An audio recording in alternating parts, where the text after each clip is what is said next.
আসসালামু আলাইকুম ভিউয়ার্স, আশা করি সবাই খুব ভালো আছেন। আলহামদুলিল্লাহ আমিও খুব ভালো আছি। আমার কুইন অফ কিচেন চ্যানেলে আপনাদের সকলকে স্বাগত জানাচ্ছি। আজকে আমি বাঙালির খুবই প্রিয় মাটন কারি বানিয়ে দেখাবো। আমার এই চ্যানেলের নিত্য নতুন রেসিপিগুলি যদি আপনাদের ভালো লেগে থাকে তাহলে প্লিজ আমার চ্যানেলটিকে সাবস্ক্রাইব করে দেবেন। প্রথমে আমি একটি ফ্রাইং প্যানে সর্ষের তেল দিয়ে দিচ্ছি। এবার আগে থেকে কেটে রাখা আলুগুলোকে তেলের মধ্যে দিয়ে দিলাম। নুন দিয়ে দিচ্ছি, হলুদ দিয়ে দিলাম।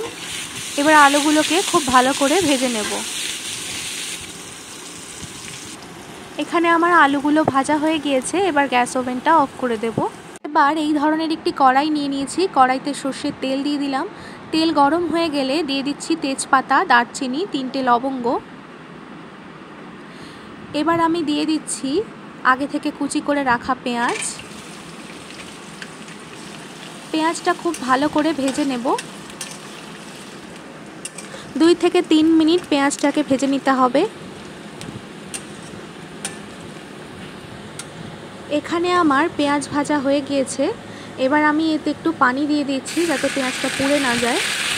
এবার দিয়ে দিচ্ছি 2 চামচ আদা রসুনের পেস্ট, হলুদ গুঁড়ো, লঙ্কা গুঁড়ো, গোলমরিচের গুঁড়ো, জিরের গুঁড়ো, ধনে গুঁড়ো। এবার সব মশলা একসঙ্গে নাড়াচাড়া করে নিচ্ছি।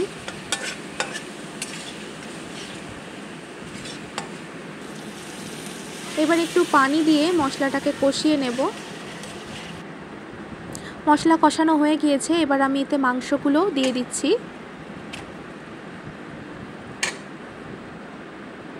স্বাদ অনুযায়ী নুন দিয়ে দিলাম।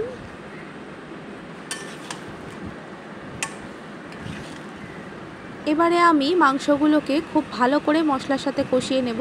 2টো কাঁচা লঙ্কা দিয়ে দিয়েছি, পানি দিয়ে দিলাম, কাশ্মীরি লঙ্কার গুঁড়ো দিয়ে দিয়েছি। এইভাবে পানি দিয়ে খুব ভালো করে মাংসটাকে কষিয়ে নিতে হবে। আমি এখানে 2 থেকে 3 বার পানি দিয়ে মাংসটাকে কষিয়ে নিয়েছি।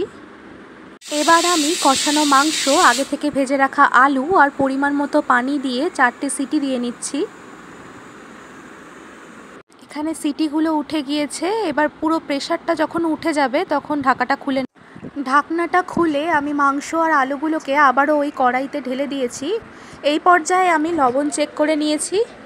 লবণ যদি কম বেশি হয় তাহলে এই সময় দিয়ে দিতে পারেন। এবারে আমি একটা এলাচ ফাটিয়ে নিয়ে দিয়ে দিচ্ছি। আর 5 মিনিটের জন্য ঢাকনা চাপা দিয়ে আবারও রান্না করে নেব। মাটনটা আমার রেডি হয়ে গিয়েছে। এবার গরম গরম ভাতের সঙ্গে আমি পরিবেশন করে নিচ্ছি অসাধারণ স্বাদের এই মাটন কারি।